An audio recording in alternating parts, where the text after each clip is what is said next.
intoxicated or sober.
Second floor.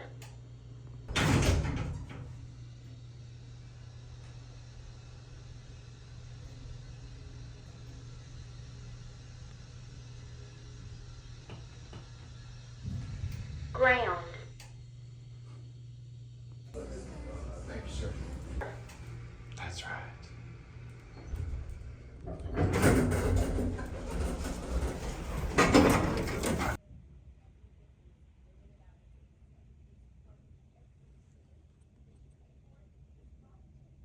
'78 sightings of USOs, unidentified submerged or submersible objects spanning, I think he started from early times to 1969 in this initial book.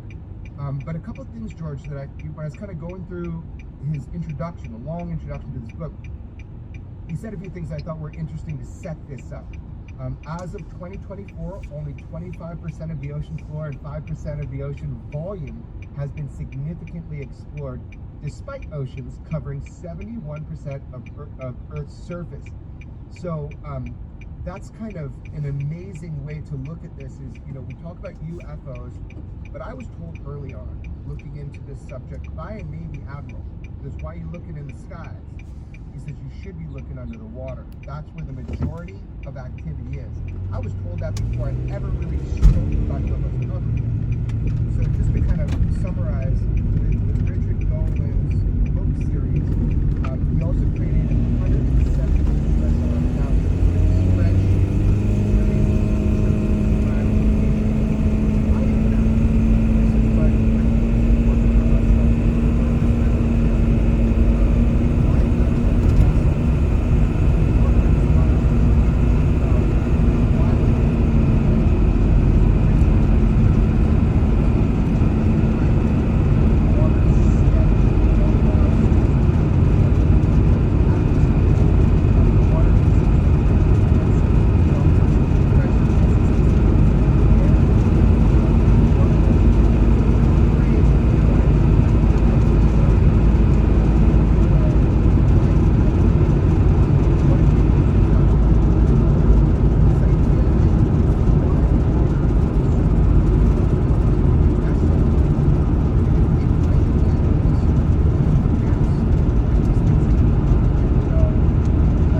might still be 3 out there.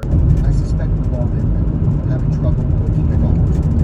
It can feel daunting. But thanks to ZocDoc, it's simple. And there's no reason to do it. They make it easy to find and work with the doctor who's right for you. When I've woken up with bizarre symptoms, my eye was swollen, had tight down my neck, or just had a persistent cold that wouldn't go away. And immediately, I knew something's wrong. All been down that road. But it's time to get help and care. And that's why ZocDoc to be helpful. Just don't need a sense. Have you ever been to a dentist who just wanted to chat while they were checking your teeth? Or a primary care doctor with a literal 6-month waiting list just to get in for a visit? With ZocDoc, you have options. I checked out this service, and now I use it. I suggest you check it out too. Just stop putting off those doctor's appointments and go to ZocDoc.com/webinars to find and instantly book with operating doctors. That's ZocDoc.com/webinars. ZocDoc.com/webinars.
headed toward Canadian waters.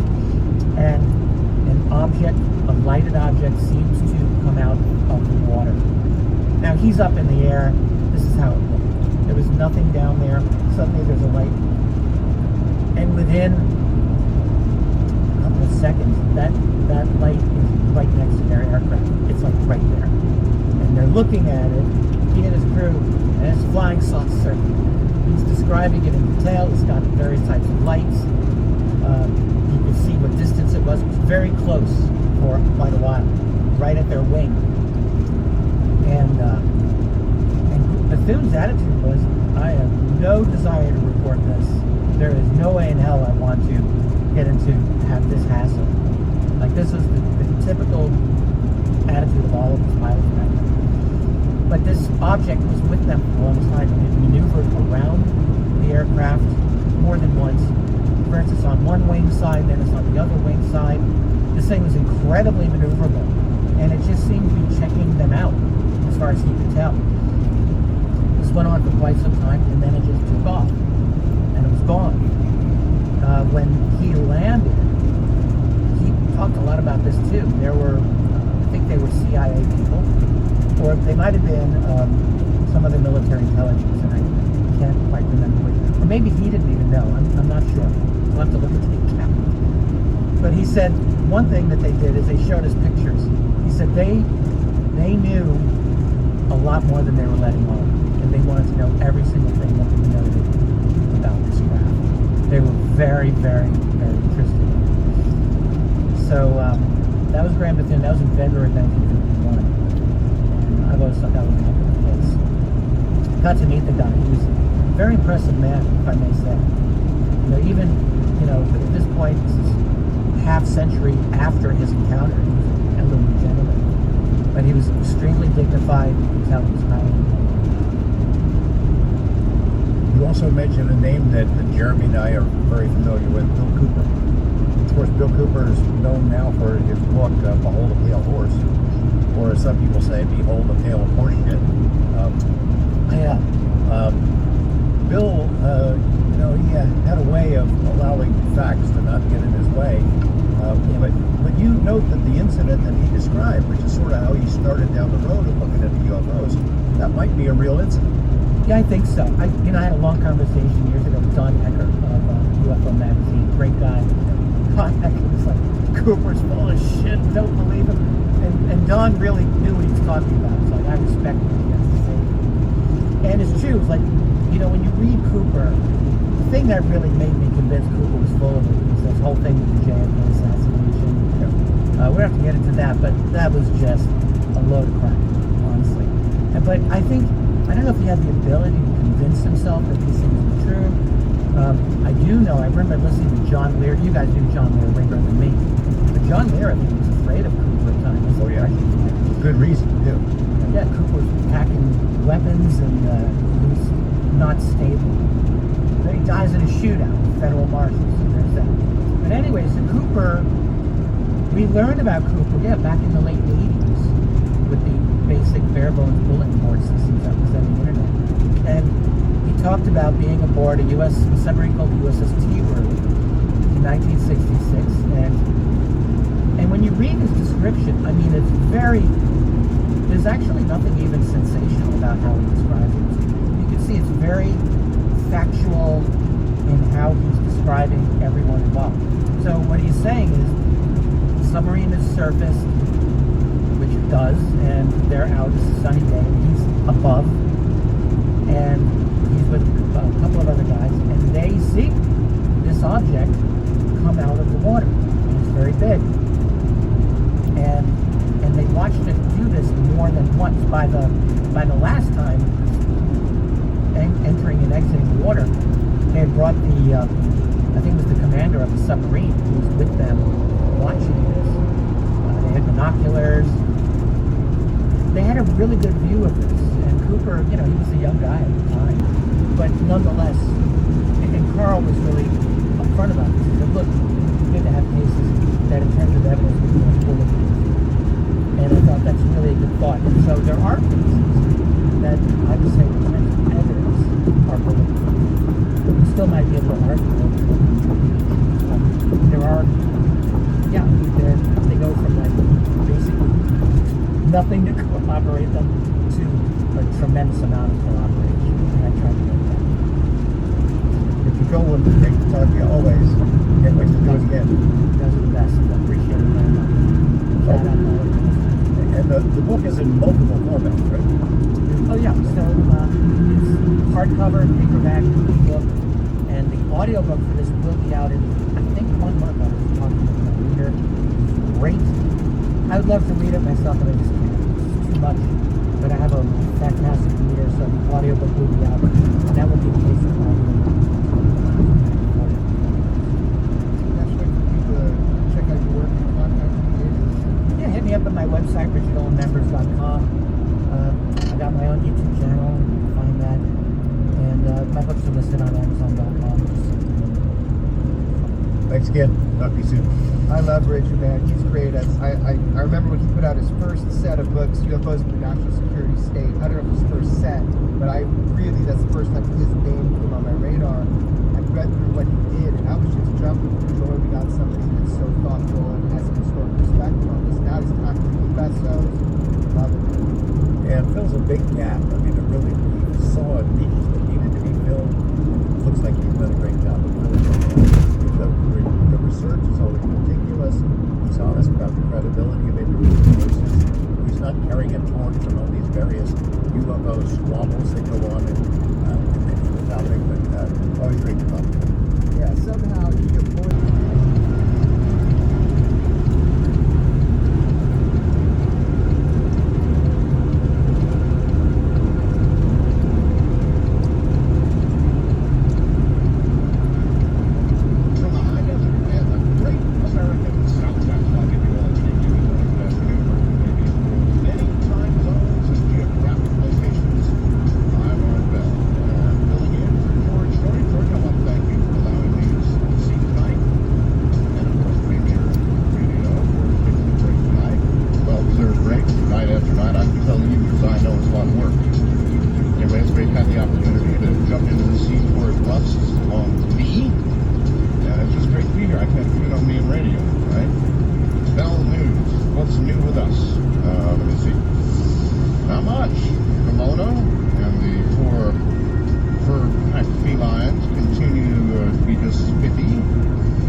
That is except for the flooding. Now, I'm sure a lot of you have seen the pictures of Las Vegas inundated. We are 65 miles west of Las Vegas. And let me tell you, this summer has been a weather terror in the American Southwest. Well, actually all over the world. Not just the country, but the world. My little corner in the southwest part of the country, oh gosh, the storms we have. You wouldn't believe the storms we've had. Every single day, thunderstorms rolling in. Now, you've got to remember that I have this arrangement of radio towers here at the house. I have, a 100-foot radio tower with an antenna topping out around 110. Then I have 6 more 2-inch steel towers that go up 75 feet each. I mean, I'm like Ben Franklin holding on to a kite. Last night, a storm, late storm, really a bad one too, came rolling in from the southwest. I was on the air on Ham Radio Time, and it was starting to sound like we could get louder and louder and louder. Anyway, here comes this monster of a storm with lightning bolt everywhere, and with all of this, it's like I'm saying, here lightning, and it got so bad last night that I was standing in the living room with a fire extinguisher in my arms for the fire. And I'm going, hon, we're going to get hit. There's no way you can miss it. We're going to get hit. You just can't miss us. Well, frankly, we did not get hit. But I really thought we were going to, so I thought it was the end of the world for a while. It really has been pretty bad, flash flooding and a lot of really serious weather. But radio, of course, continues to be the central focus of my little retired life. KMYE Radio, the FM radio station down here that we dearly love. I tell you, it's great for a radio guy like me, because if you have your own radio station, then all the stuff, that you had to put up with earlier in your career from 5 million program directors and managers who always thought they knew exactly what was right for you to do. When you knew it was wrong, you get to do it.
got no longer needing to carry around my swollen belly.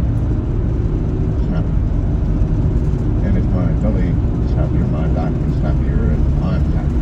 So that's a whole lot better. That situation is, well, at the moment I'm beating the surgeons, right? So I'm really cool with that. In most other ways, I really find the world to be really very much in the same condition as the last time we met. Whatever it was I last did the program. And in fact, the last day I retired. It hasn't changed that much, has it?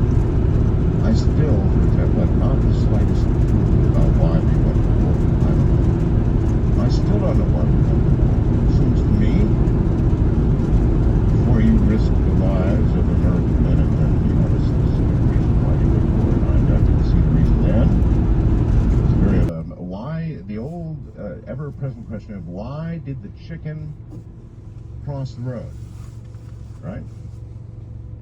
If we were to take replies from different luminaries, they might sound something like this. George W. Bush. We don't really care why the chicken crossed the road. We just want to know if the chicken is on our side of the road or not. Chicken is either with us or it is against us. There is no middle ground here, and we don't like French chickens. Colin Powell. Back to the war. Colin Powell. Now at the left of the screen, you can clearly see the satellite image of the chicken crossing the road. Keep that up there. Or Ralph Nader. The chickens have a tent on the original side of the road have been polluted by unchecked industrialist weed. The chicken did not reach the unpolluted habitat on the other side of the road because it was crushed by the weeds. Yes, that's right. SUV. Or rush window. You know, fish. I don't know why the chicken crossed the road, but I'll bet it was getting the government grant across the road. And I'll bet someone out there is already forming a support group to help the chicken with crossing the road syndrome. Can you believe it? How much more of this can real Americans take? Chickens crossing the road paid for by their tax dollars. And when I say tax dollars, I talk about your money. Money the government took from you to build roads for chickens to cross. And then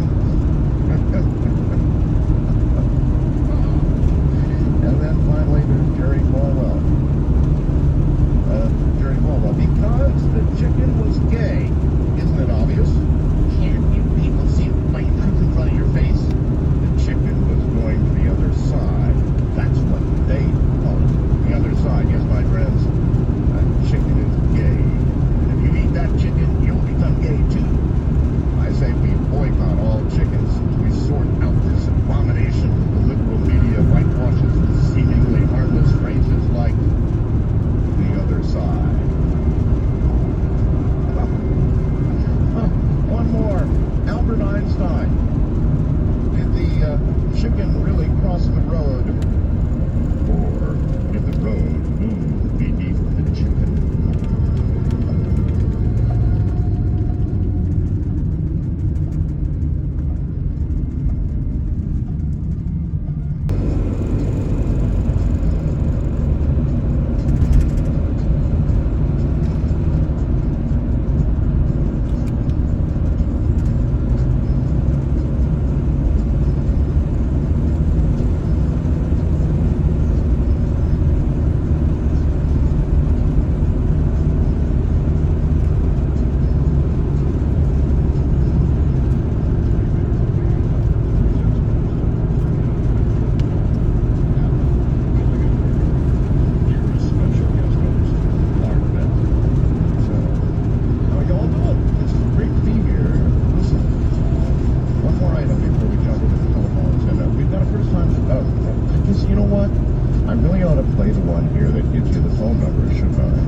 First-time caller line is area code 775-727-1222. And then we have a wild card line too, and I can't remember the damn number, so here you go. From coast to coast and worldwide on the internet, this is Coast to Coast AM with George Norrie, filling in for George.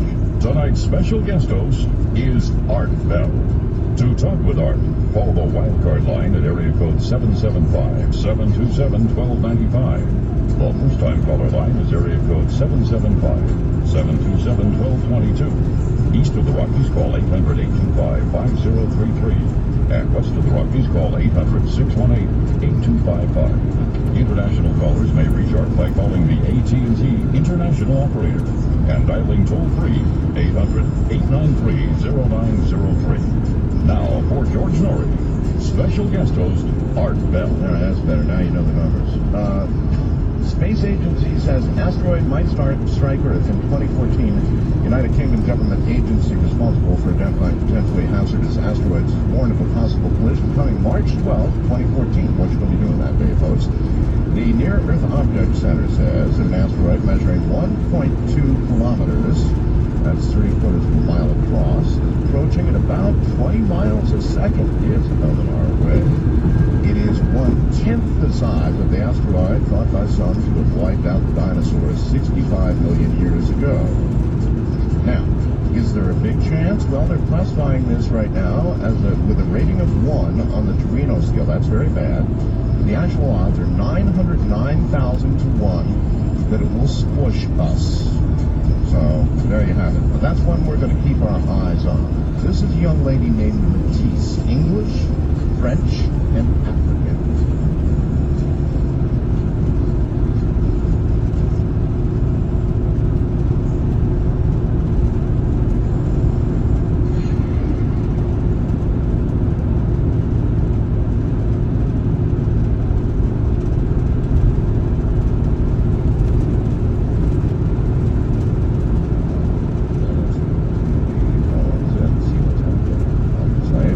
Tomorrow night is open lines, and you want to talk about is fair game. And I'm always willing to entertain suggestions for a specific line of some sort, which, as you know, I love doing. Hi there, what's the Rockies? You're on the air. Good morning. Whatever. Good evening, Stephen Phoenix. Yeah, Steve. I'd like to talk about the East Coast blackout and the Phoenix pipeline break and tie it all together with one word into a conspiracy theory. Yeah, in other words, you feel you can tie the break in the gas line in Phoenix to the outage in... Okay, yeah, that'd be interesting. Go ahead, let's hear it. Okay, Dr. Sky was down here in Phoenix talking on the radio, and he pointed out that not only did the East Coast black out, and Canada blacked out, but simultaneously along the 45th northern latitude line, Spain blacked out, France blacked out, and the nation of Georgia also blacked out simultaneously. All right, now how do you tie that to the... Well, this means that the science advisors for the president are either completely incompetent and denying that it's a solar event, or the president is playing this off for his energy bill. Well, we have been having an unprecedented attack from the sun.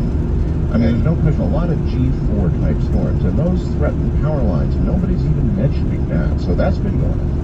Right, and Dr. Sky had it up on his website for 5 days prior to the blackout to look for the blackout and to prepare for a cascade event so it would not shut down the East Coast. All right, well now how do you tie this into Phoenix? In Phoenix, we had a pipeline running from Tucson into Phoenix that provided 30% of our fuel, 100,000 barrels of fuel a day are used in the Phoenix area. It only provided 30% of that fuel. When the pipeline broke, they immediately got the truck lines moving and bringing in fuel through alternate sources, and according to the local news reports, they were bringing in 180,000 barrels of fuel a day. But yet the price of gas jumped to $4 a gallon. No, sure. Well, I mean, they raise it, you know, if the sun comes up at an odd angle, they raise the price of the gas. So, right. I mean, but what does that have to do with the East Coast? Well, the first thing that happened was the administration, the Secretary for Fossil Fuels, stepped up on the radio and says that this is going to affect the AC and electrical power grids across the country because of all of the energy produced by fossil fuels. And we're sitting right here on top of Palo Verde Nuclear Power Plant. Yeah, I don't know how that goes to Con Ed, though. I mean, that's not their energy source. Right, but this is a local Phoenix problem, is a broken pipeline. But anyway, the only solution he had for this was to declare the gasoline should be brought in under the utility, that it should be made a utility. And the whole thing ties in together if you simply mention Halliburton to come in and handle rebuilding the entire infrastructure of the utility grid for hundreds and hundreds of trillions of dollars of kickback. Okay, well, I don't know that I can make that case, or that anybody can. I appreciate your attempt, but I don't see the connection, frankly. Jim, tell your wife I'm sitting outside you better get me first light. You mean when we were in our RV? That's correct. And I stopped it. I think I may have been peeling the various high velocity insect casualties off my windshield at the time. Yeah, that's correct. That was the, it could be a long haul trip, man. You did good that night. I'll take you to the rest area, this is parking spot. I don't know how you guys, I really don't know how you guys, you truckers, can do it. I don't have the slightest idea. I mean, I went through blizzards of bugs. I had more bugs on the front of my RV. It was so bad you hardly see the front of the thing. And how do you handle that out on the road? You gotta just stop as often as you can and just knock them off. That's all. I carried as much as my water doesn't water. And it does a great job when it's knocking them off. It gets pretty thick around that time of the year. Yeah. In America, you can tell when you see our bill on the road. Believe me, you can tell when you see it. It's true. You recognize me as others. I'm not going to give it away. I swear, that's how I knew it was you for sure. I say, who would have an RV like this? No one else but myself. Well, it does have an unusual top to it, doesn't it? It really does. People stop me, and people, in fact, have almost crashed into me trying to figure out what it is I've got on my roof. Of course, it's a gigantic antenna, but we've had almost several crashes. All right, sir, thank you very, very much for the call and reminding me. I met that gentleman at a station where I was debugging the front of the vehicle. Oh, man, I'm telling you. Blizzards of bugs, little tiny black bugs, great big juicy orange bugs. They came in every color, and they, if you don't get them off right away, they harden onto your windshield and onto the other car to the point where you'll never get them off, or it will take you at the very least hours to get them off. It is the worst part of long haul driving, in my opinion. East of the Rockies, you're on the air. Hello. Hello. Hey. Hey. I was interested in the scientist genius named Tesla, I think. Nikola Tesla, yes. Yes. Now, I heard something about him actually making wireless electricity that would go from antennas. Yes, those are the claims that he made. That he would be able to pluck energy virtually out of the air with antennas, yes. And that it can be transferred that way. That we don't need wires and poles and all that stuff to get electricity from A to B to C, that we can just send it through the air. Yes. And another question about Tesla. I heard that he was working on an experiment way over on the other side of the earth, and I don't know the exact story, but somehow there was an explosion in Siberia in 1912, I think it was.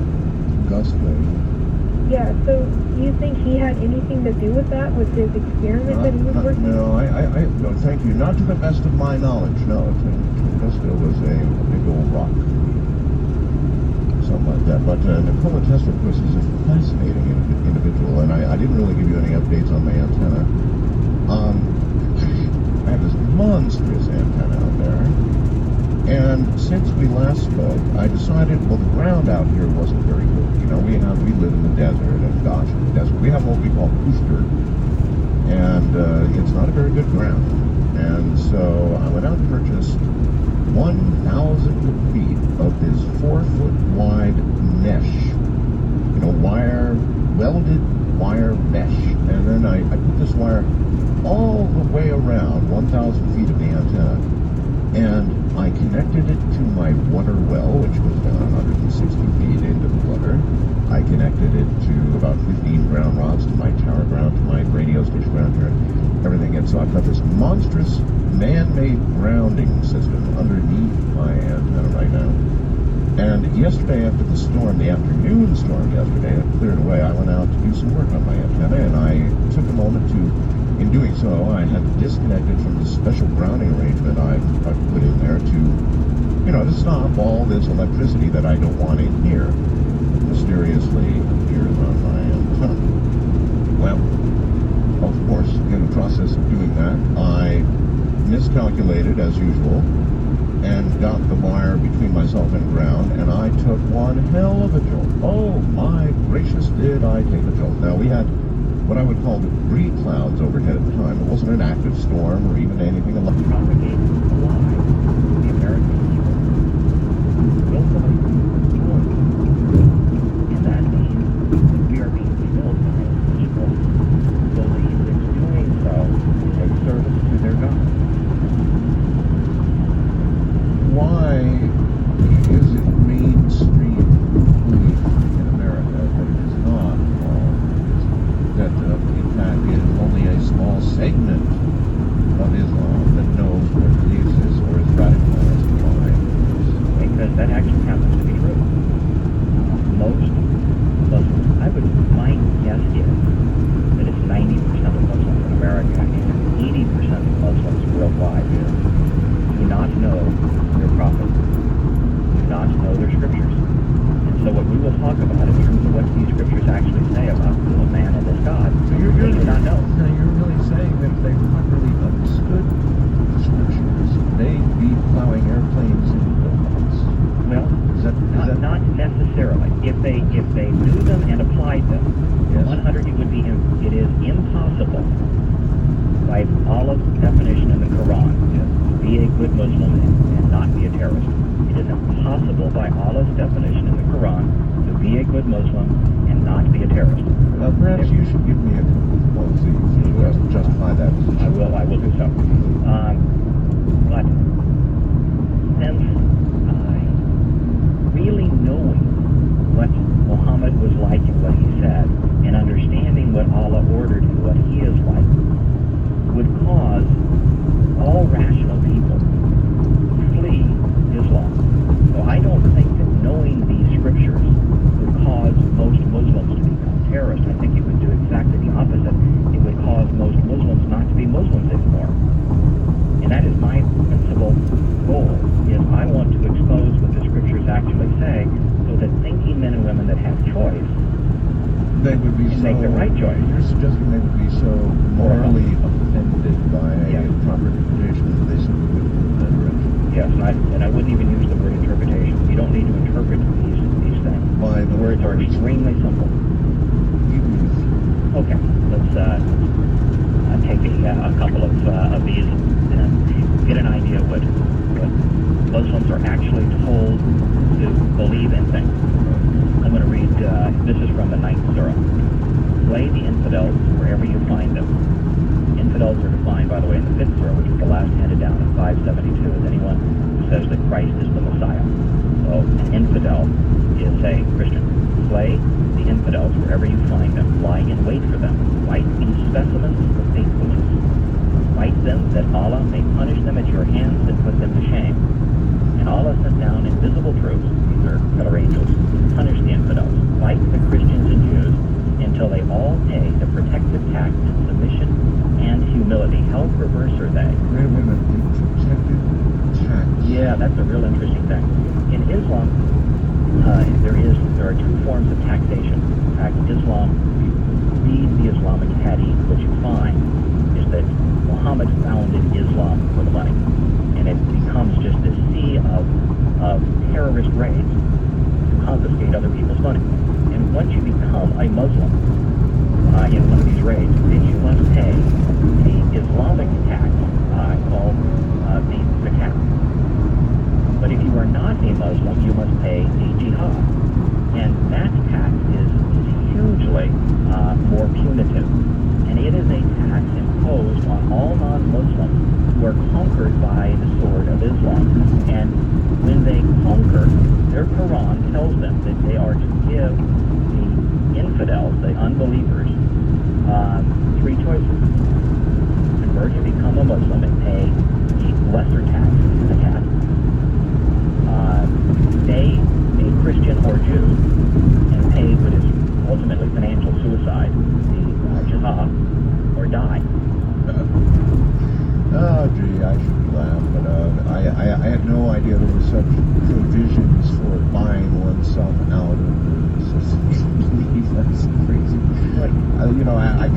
about every war we really ever fight killed each other, mostly is religion. Well, you know, when I studied this, I came to the conclusion that religion is poison. Now, interestingly enough, if you're a Christian or a Jew listening to this, neither Judaism nor Christianity were founded as religions. As a matter of fact, the Question here: why, in fact, did we go to war with Iraq? But just so that I understand, in a situation where it reaches the Cambodian stage and we're dealing with millions, Well, we didn't.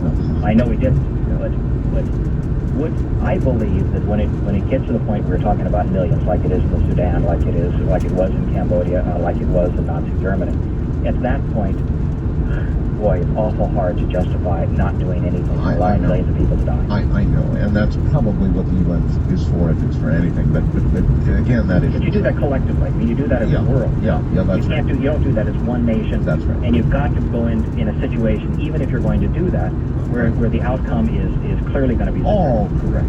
Right.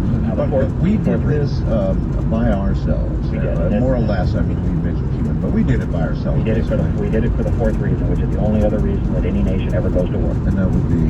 It serves the politician's interest. That's it. That's it. Karl Rove, who I know, recognized that if he had a wartime president going into the congressional elections, he could take back the Senate. He did. I'm sorry, but that is the reason. That is the only other reason that any country sends in its troops.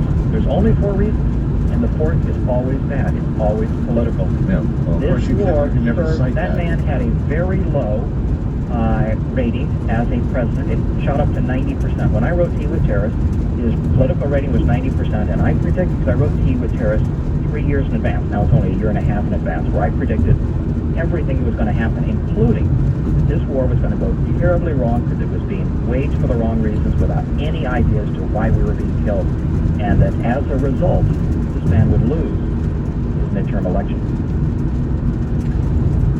Well, America's not going to put up with this. A war, of course, is a good thing for the economy. It is traditionally said.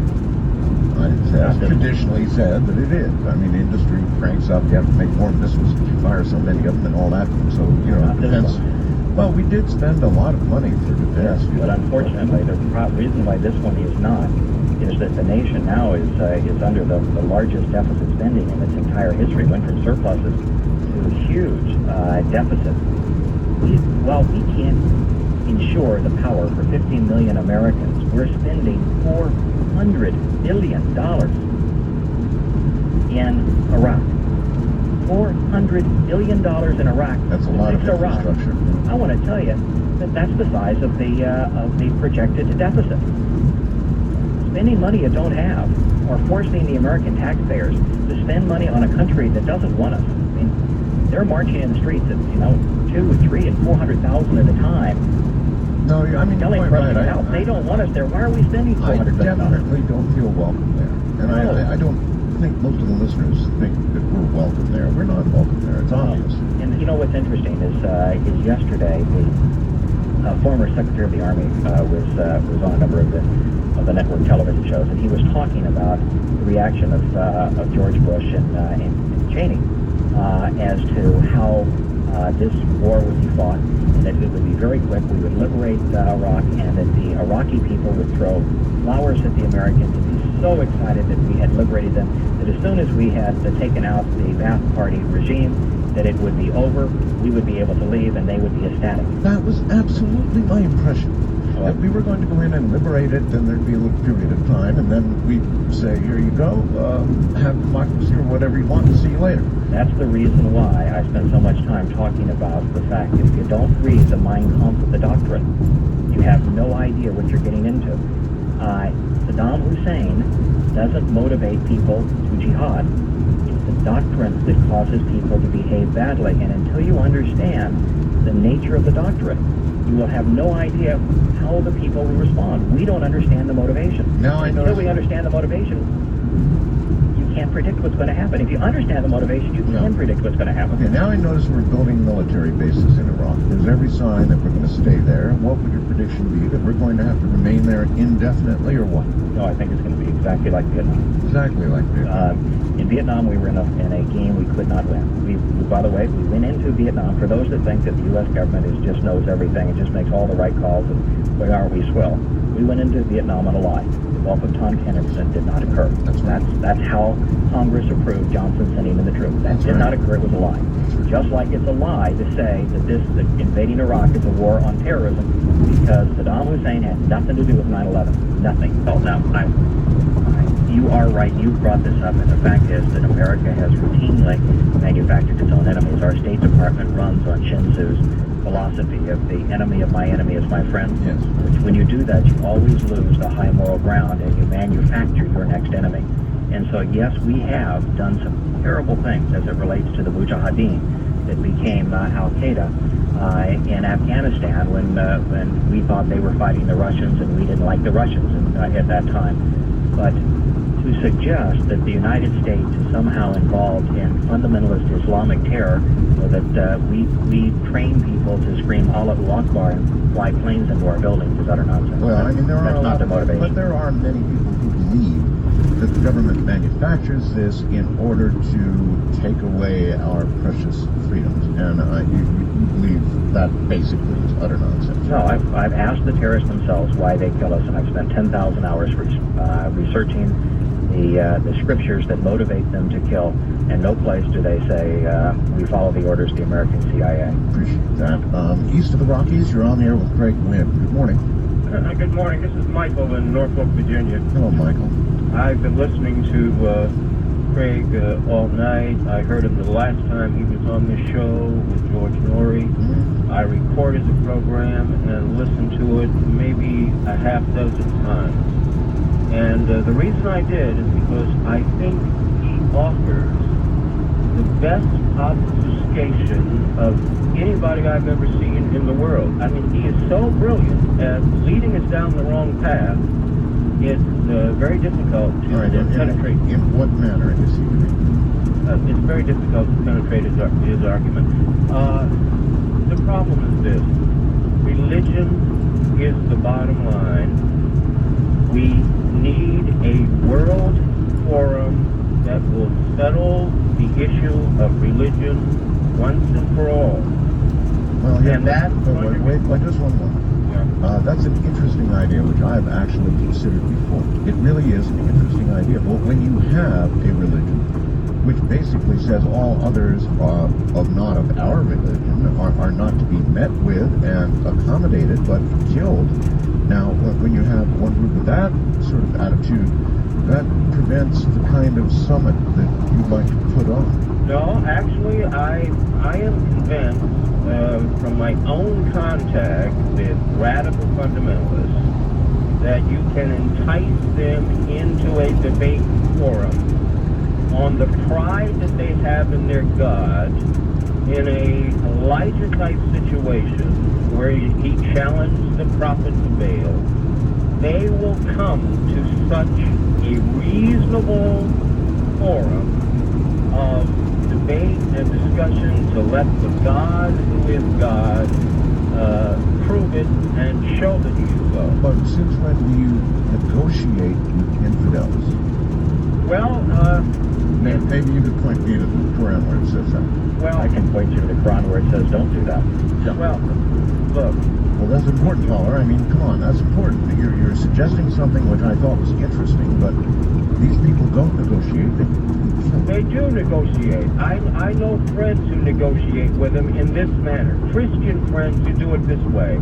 Women who will not even wear sleeves on their dresses for their own husbands in the United States will go into Palestine dressing the way their women dress in order to be able to make a statement for peace, for their Christian peace movement. But what does that have to do with Palestine and Palestine? They embrace any gesture of moral and cultural accepted. Okay, fine, but you see, Craig admits that a good 90 or 95% would be of the persuasion you're discussing. We're talking about, you know, a small percentage of fundamentals would, I will use the word interpreted the Quran in a way that suggests that infidels should simply be killed. Those are the folks that I'm talking about, Paul. Well, actually, the people, the 19 hijackers, when you read their diary, were more concerned about how our women dress than anything else. Okay, well, all right. Thank you very much. How about that, Craig? Let me speak to several of things. First is I am also an enemy of religion. I believe that religions are man-made constructs and that they do encourage people to go off into war. That said, Christianity nor is Judaism, either are religions. The fact of the matter is that the Quran orders Muslims to wipe the non-Muslims out to the last, and therefore it is impossible to negotiate. All warring behavior occurs in regular cycles. War occurs in regular cycles. It has been so for 2,500 years. Yes, so it would seem, yes. Okay, and then a guy named Dewey came along and he said, oh yeah, that's really true, and here's the numbers, analysis of it. Yeah, but how does that fact that war does occur in cycles, I think we all recognize it has for all of human history, how does that suggest that you don't protect yourself? If war comes in cycles, Yes. it can be predicted. Yeah.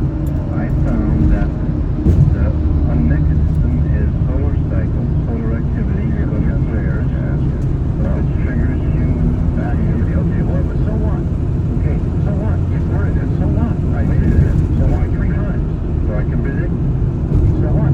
Anybody can. So what? So we can create solutions. Like what? Well, in the last century, some people found the way to enhance creativity. One of the greatest discoveries of the last 100 years. Okay, well, you know, I quit.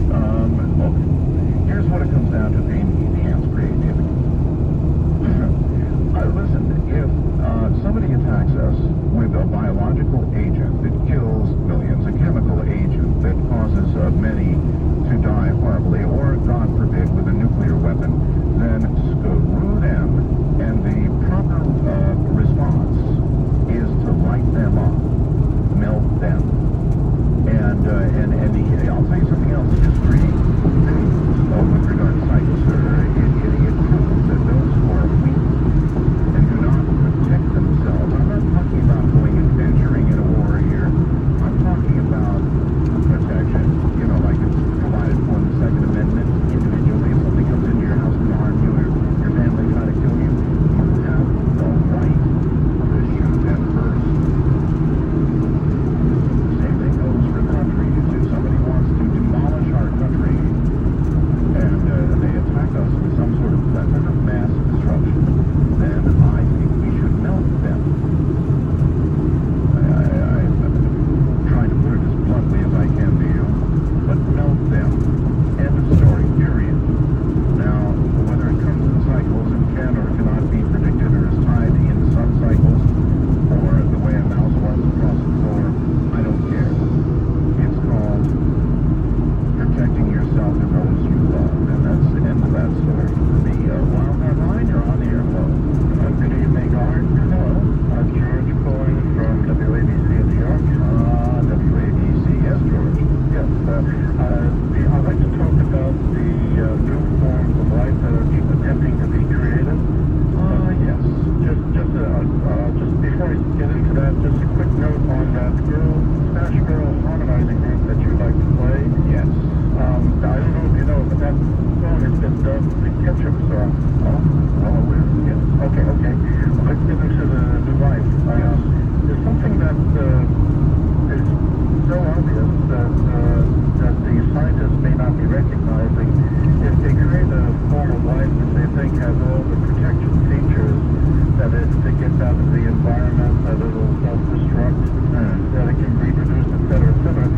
The thing that looks like it's obvious that they're missing is the chance for mutation.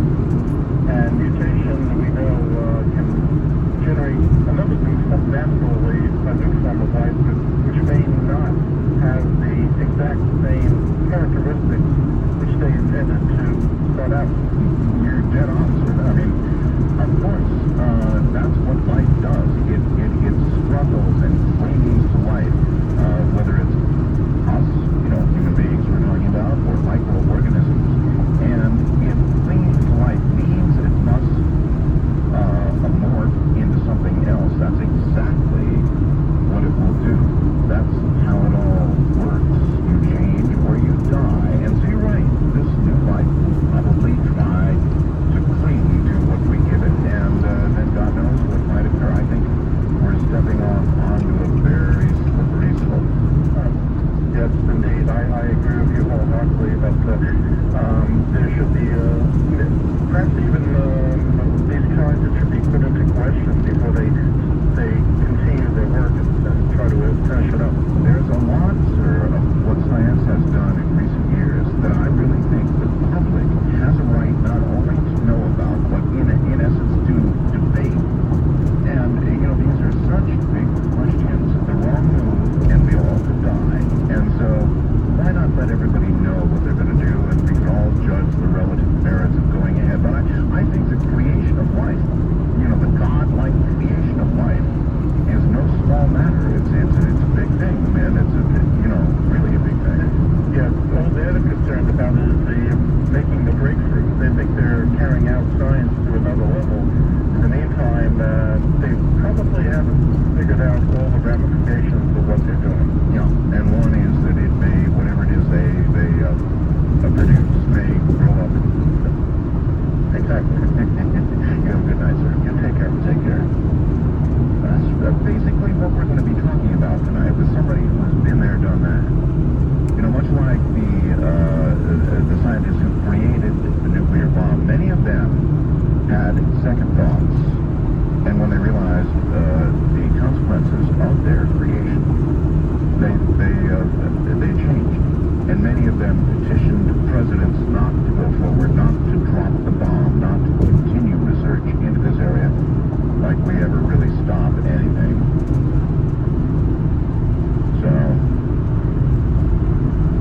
this whole thing makes me very nervous, and that's why the professor is going to be on tonight. East of the Rockies, you're on the air. Hello. Good morning, Art. Good morning, sir. It's an honor to speak to you, sir. I'm going to miss you, and George Norrie's a welcome replacement in your stead. I'm confused, not a skeptic, but the reports that we're seeing down through the years of UFOs landing in the Carolinas and Georgia, I also wonder how these craft break out strategic air command coastal units, and we don't know perhaps of having to scramble that craft.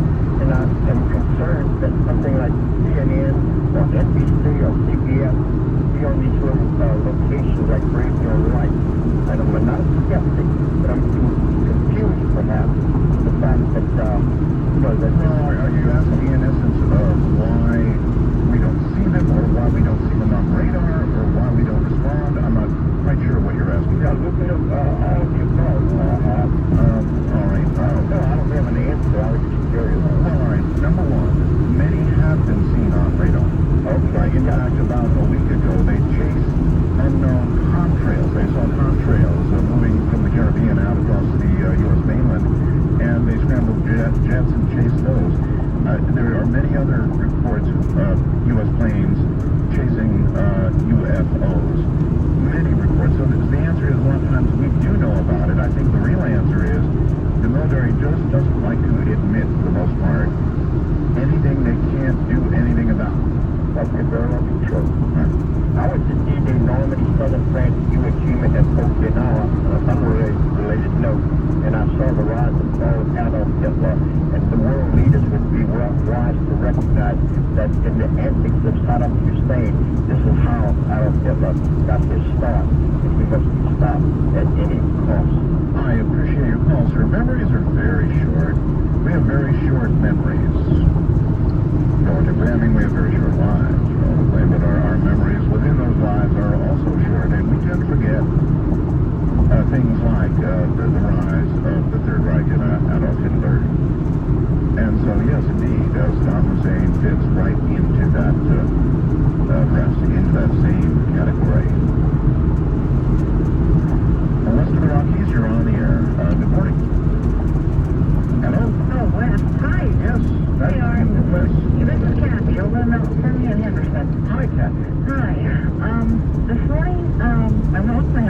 and he had a meeting, and I just waited in the car. And I was on Lake Mead and Coastal Water Street, about 1 block up, and I kept seeing all these jets. And I got out of the car and I stood there. I was watching them for over an hour, and I had never seen anything like this.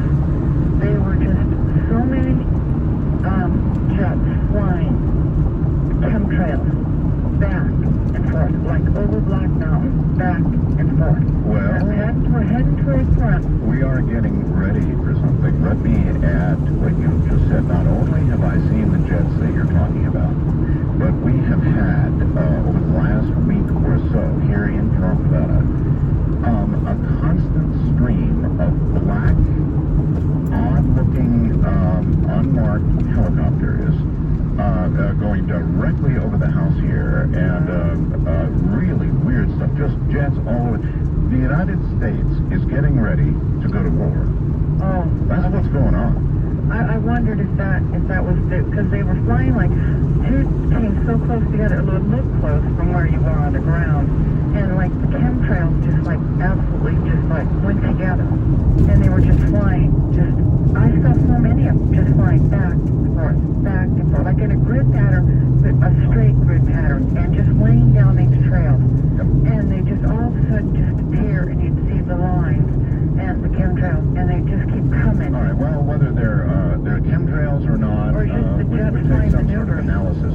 But what you did say about the number of jets and aircraft in the air right now in our area, dead on the money. And thank you very much. Believe it. I was born and raised here, and I was just standing there going, my God, what is going on? Well, preparation for a war is what's going on. Thank you.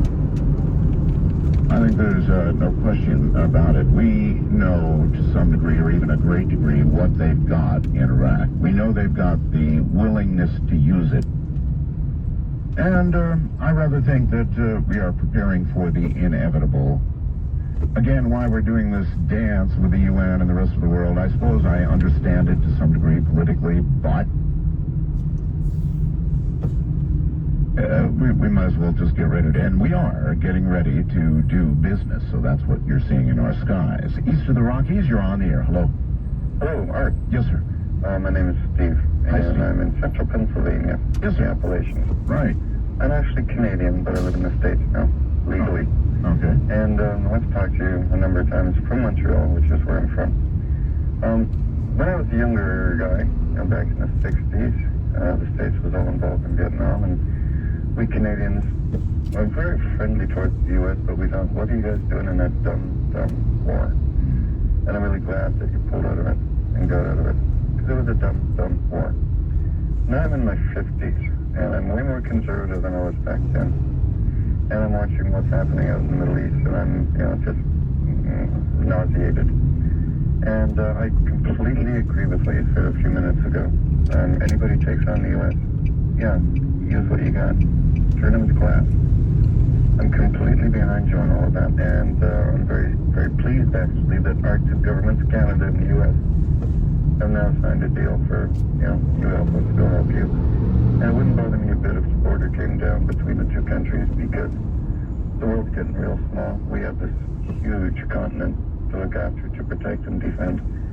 And you're quite right. Our border with Canada is long and largely unguarded compared to the southern border, for example. And you've been our very good friends, and you're absolutely right. I mean, if something of that magnitude happened, and there had to be a kind of a partial hemispheric defense, then so be it. It wouldn't bother me at all.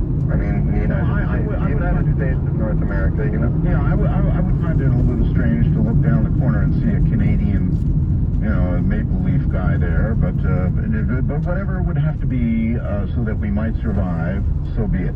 Yeah, but maple leaf it's a symbol of a friendly nation. I understand.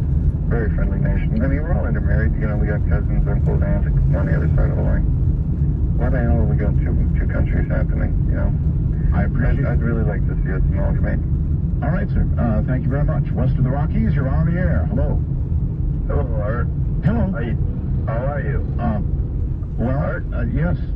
Hi. Hi. Joe out of Arizona. Yes, sir. I have two questions. Sure. Okay. First one is, have you ever heard of 2003 to the third power? 6,009? No, it's as far as Oh, I see, to the power. Okay, as far as the date, it came out of like a dream or something. It was really weird. I'm just What's it supposed asking to? that What do you question. think it means? I think it actually means the third month of 2003. So you think prophetic dream? What do you think might happen then? I'm not really positive because it was just it was almost like, religious as far as revelations, as far as like one of the horses. One of the horses? You mean one of the 4 horses? Correct. But only one? I think it's 4. We need 4, right? Understood. Okay, as far as Iraq, Yes? I think we should have contended with that a while ago. As far as like Last time around would have suited me. My recollection of the last time that we had a war with Iraq was that President Bush at the time, Dad, said that we would stop for humanitarian reasons. Remember that? It was going so well, and we had so few casualties, and then we decided to stop, just like that. And I've never fully understood nor appreciated why we would stop for humanitarian reasons. I mean, here we are having to go back and, in essence, finish the job. And the humanity I would like to consider first is right here in this country. When you have a war, W-A-R, the big war word, then you kill and you break things. That's what our military does. And so if we're facing our own possible extinction, then I say let us kill and break things. I know, very hawk-like, isn't it? But how else do you protect your country, your loved ones, all that we stand by? And listen, here are the girls at the top of the hour. We'll get serious again. Over here on the other side. Listen closely.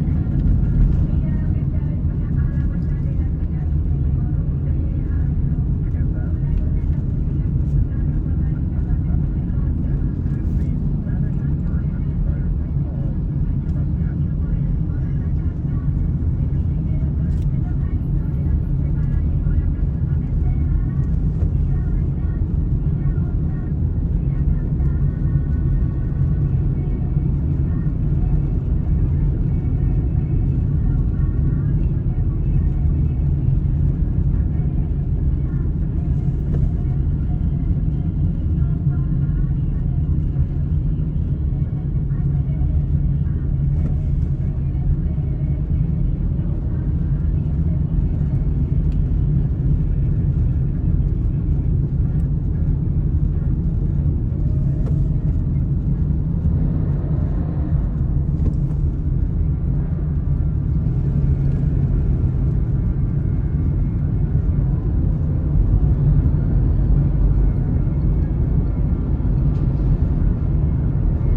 studied such problems as how cells, which are surrounded by a membrane, are able to secrete some proteins across their membrane, proteins that are made up of sequences of amino acids fold into their final structures, how cells manage to grow and eventually divide into two cells.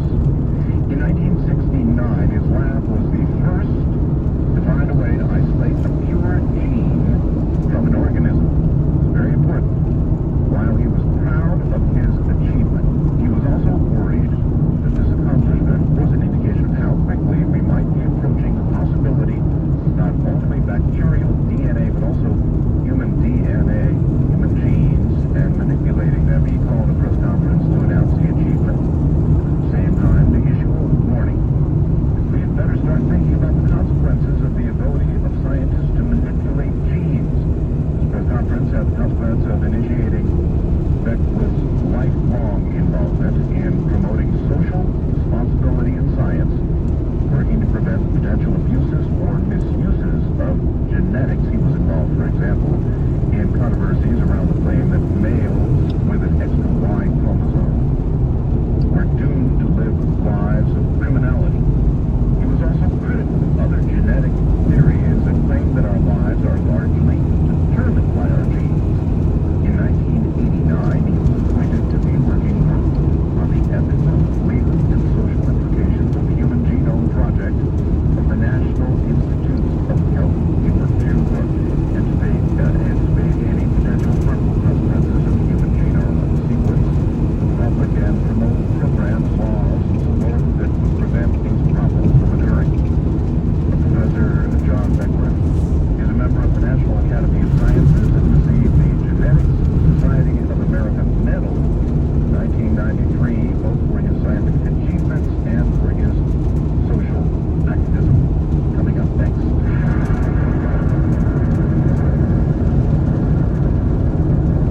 Mars is coming. Oh boy, is Mars coming. It will be closer in August to the Earth than it has been in 50,000 years. And this will give you an opportunity, if you have a really good telescope, to see Mars as you will never again see it. And though we are an oasis, with respect to our nearby bodies, in the very larger picture of 10 light years out, we're not even a gleam in anybody's even large gray eye, you would think.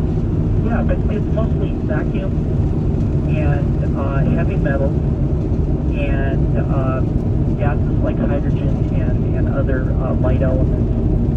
And there's not a lot of organic material out there proportionally compared to, again, the heavy elements in the burnout planet and the dying stars. And there's not a lot of water out there compared to what you can find in our solar system. No, we would stand out if you were near enough to see us or hear us. It's just that, God, the distances, Bill, the distances, light years upon light years.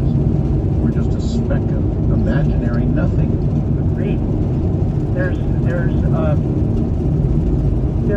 an absolute necessity, in my opinion, for a few worlds within what I call, our near known space area that are able to support organic life, that are protected sufficiently from intergalactic and interstellar radiation, that are sufficiently protected from solar radiation. And of course, you and George have been real busy with solar radiation systems. That's my number one argument as to why we are an oasis and that our survival, and you might remember I told you this back in November 22nd of 2002. I said, if we go, they go. I still believe that, Art. Without us, without our genetic material, without liquid water, without boron and beryllium, and they're on a regular basis. They're taking all of this, moving our genetic material. They're abducting people and taking what they need, and this is sustaining them. That and the water and minerals they take and whatever all else.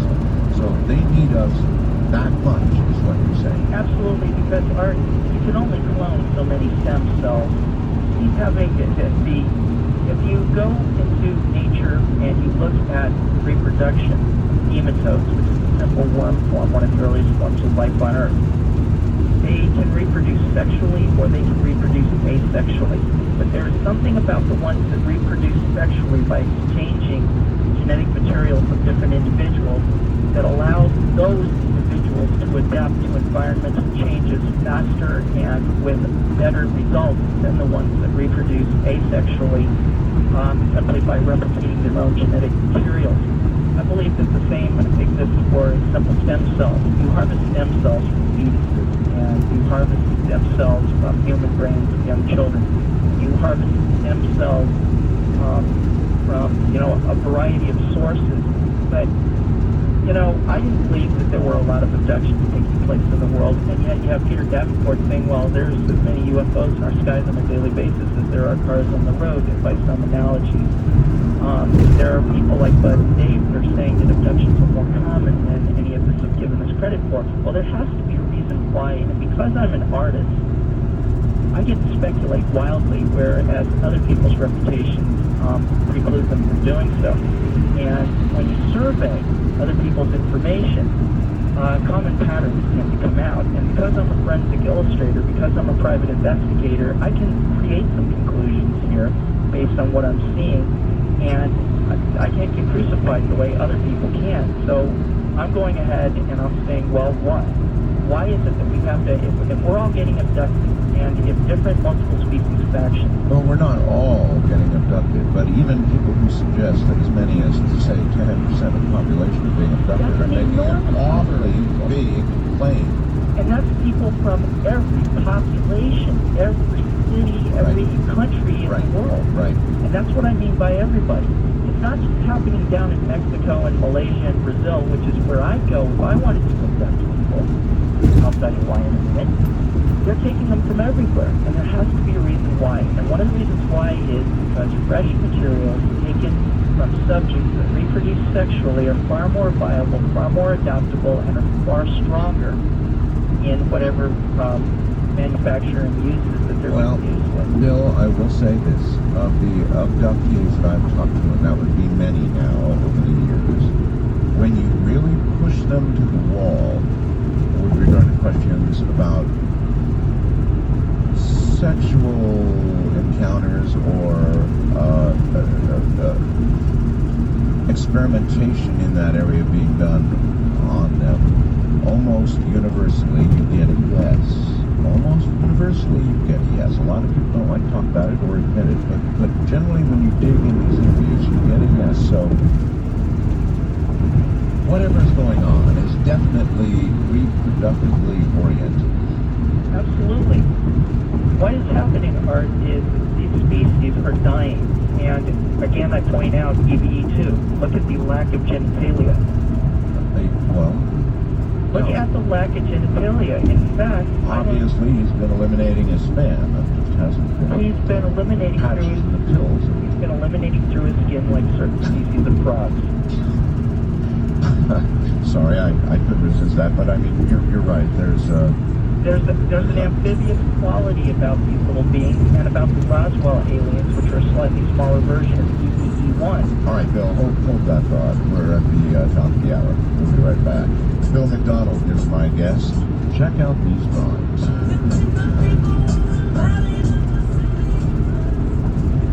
Make the presentation in court to convince the jury that a UFO crashed at Roswell and that a cover-up was perpetrated for whatever reasons that we want to speculate on. I take it you wouldn't be in great fear of the jury being shown the official military explanation of what actually occurred, in their opinion. And my opinion, they'd laugh. Dummies and everything. Well, I laugh. In my opinion, they'd laugh. I laugh. Everybody laughs. When have you met somebody that doesn't laugh other than, say, what's his name, Philip? You know, the gentleman from Popular Science. Phil Class. Oh, Phil Class. He's about the only one other than Carl Flock that I can think of that doesn't laugh. You know, actually, I think that I recall interviewing Phil Class at a time after that, shortly after that, and to be honest with you, Phil said, it wasn't really what I hoped for. I mean, his expectations of that were not fulfilled. So even he was kind of critical of, military's presentation. How could you not be? Huh? I just feel sorry for Colonel Weaver, don't you? Well, yes. I feel sorry for Colonel Weaver because he's put in the same position that Jesse Marcel's dad was put in. Yep. He had to be a good soldier. He had to take the fall for the sake of the story, for the sake of duty. And Colonel Weaver's a good soldier. Let's not short him on that. He's a good soldier. Well, you see, the national security then, even now, carries a lot of weight. And if people tell you that you have to keep your mouth shut for the sake of national security, why, kneel down and show them this, hunk of aluminum foil or whatever, and then you can talk about it and say, I'd say, baloney, I'm telling them the truth. Well, no, you're a military guy, and you do what you're ordered to do. And besides, it seems like the right thing to do. All right, Bill, hold on for a minute. We're at the bottom of the hour, right? Yes, sir. Stay right there. Did he just call me sir? I think he did. Anyway, from behind us.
That's a tough trigger to pull, my friend. I don't know. Bruce Willis did a great job in that meteorite. It's still a hard trigger to pull. I mean, if you know that a lot of people aren't going to make it to the other side when things are better and we have evolved, even perhaps most, that's a hard trigger. Like I say, I wouldn't pull it. I don't think all the presidents volunteered to stand on that podium for this. Well, I don't think. Let's find out what you do know about. I mean, you said you had no contest basically with the majority of what John Lear said. So, I got to interview Bill English here in Phoenix in 1993. So I want to know why you believe that. Why you believe those things to be true, as does John. When you interview people and you know how to read their body language, look at their eye movement, the hand movement, the manner in which they swallow while talking. Two people come to mind. One is Travis Walton, the other is Bill English. Both of those men mean exactly what they are saying. Okay? I know. Now, I interviewed Travis Walton for hours and hours. In fact, he has lost others in the crew. I don't have any questions about that. It happened. either they are the greatest actors deserving of the best Oscar in the world, or they're telling the truth. No, it happened. It happened. There's no question about that. I mean, they had lied, detective tests, they all backed each other up. They all saw the stories with the saying.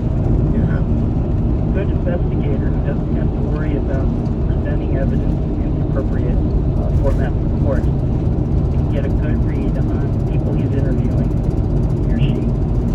And a good interviewer can read interviewee and know immediately whether he's getting a snow job or not.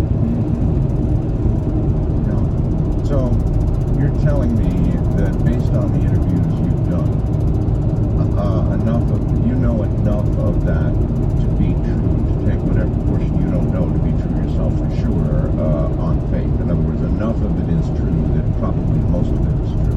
When somebody is coming across as truthful as Travis Walton or Bill English, and at the same time they have a pedigree that is absolutely incontrovertible, such as their military service, their service in the intelligence community, their service as scientists. In other words, somebody with the credentials of a Hal Puthoff. And you put those two things together, you have no choice. You utterly have no choice. And then when you run into other individuals telling different parts of the same story, it becomes a very, very complex puzzle, and as the pieces fall into place, my specialty art, above and beyond everything else, is I am a person who composites information.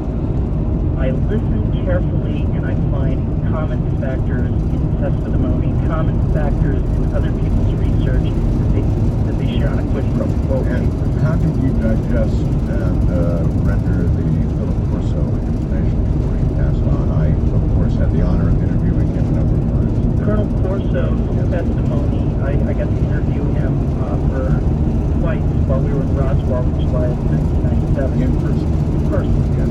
And he corroborated Frank Kaufman's statements regarding the spacecraft and flight crew. He corroborated our Wright-Patterson witness that we know as Rick. Now, Kevin Randall has walked away from Kaufman, and Mark Rodiger has walked away from Kaufman, and everybody but Don Schmidt.